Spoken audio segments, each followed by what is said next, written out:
ඇඟේ හැදිලා තියෙන ඉන්නන් නිසා ඔයත් කරදරෙන් දින්නේ.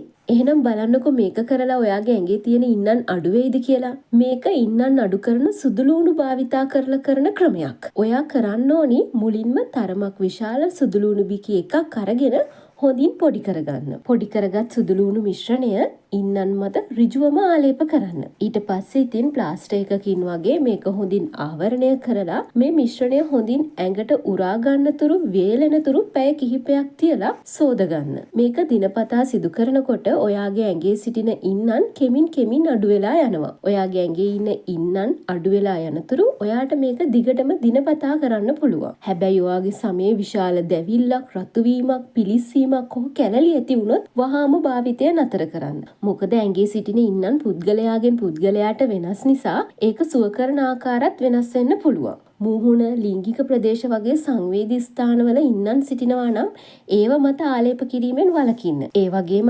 දියවැඩියාව, රුධිර සංසරණය ගැටලු ආශ්‍රිත රෝග තිබේ නම් ඔයා මේ ප්‍රතිකාර කරන්න එපා. එහෙනම් වෛද්‍යවරයෙකු හමු වෙලා වෛද්‍යවරයාගේ උපදෙස් මත ඉන්නන් සම්බන්ධයෙන් ප්‍රතිකාර ලබා ගැනීම සුදුසුයි.